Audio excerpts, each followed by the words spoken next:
بسم الله الرحمن الرحيم. الرحمن علم القرآن خلق الإنسان علمه البيان. الشمس والقمر بحسبان والنجم والشجر يسجدان والسماء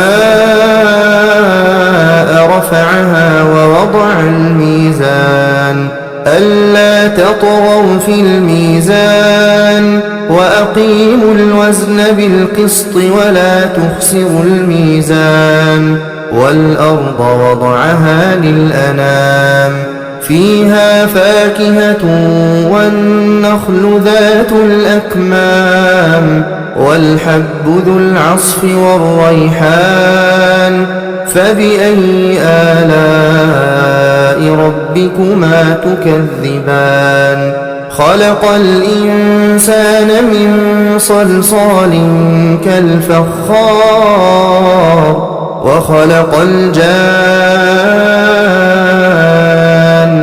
من مارج من نار فبأي آلاء ربكما تكذبان.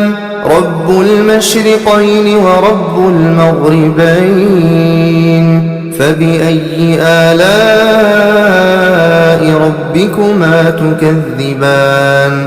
مرج البحرين يلتقيان بينهما برزخ لا يبغيان فبأي آلاء ربكما تكذبان. يخرج منهما اللؤلؤ والمرجان فبأي آلاء ربكما تكذبان. وله الجوار المنشآت في البحر كالأعلام فبأي آلاء ربكما تكذبان. كل من عليها فان كل من عليها فان ويبقى وجه ربك ذو الجلال والإكرام فبأي آلاء ربكما تكذبان. يسأله من في السماوات والأرض كل يوم هو في شأن فبأي آلاء ربكما تكذبان.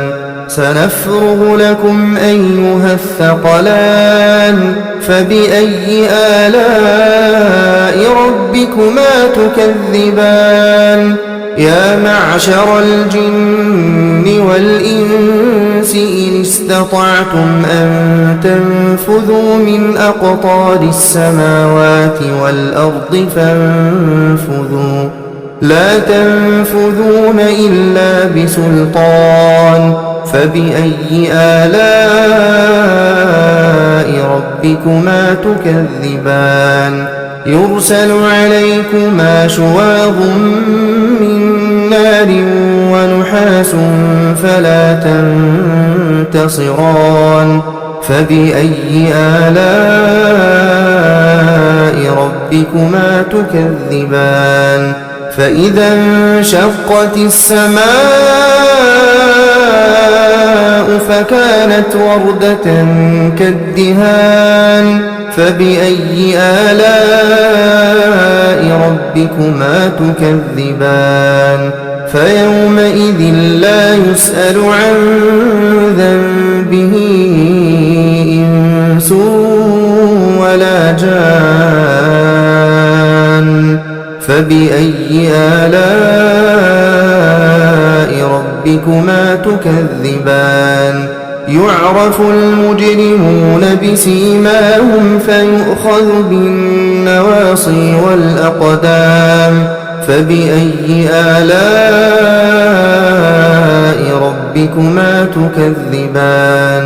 هذه جهنم التي يكذب بها المجرمون يطوفون بينها وبين حميم آن فبأي آلاء ربكما تكذبان ولمن خاف مقام ربه جنتان فبأي آلاء ربكما تكذبان ذواتا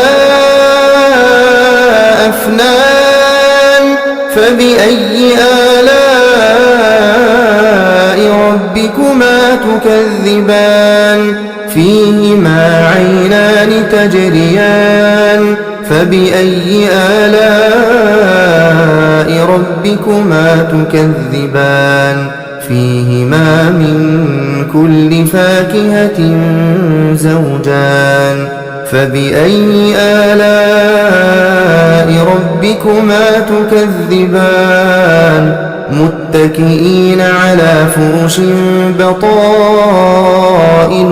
من استبرق وجنى الجنتين دان فبأي آلاء ربكما تكذبان فيهن قاصرات الطرف لم يطمثهن إنس قبلهم ولا جان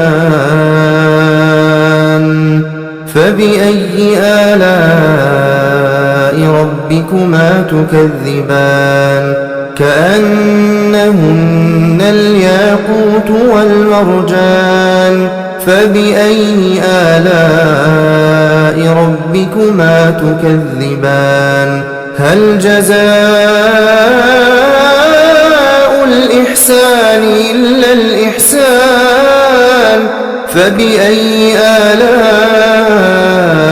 ربكما تكذبان ومن دونهما جنتان فبأي آلاء ربكما تكذبان مدهامتان فبأي آلاء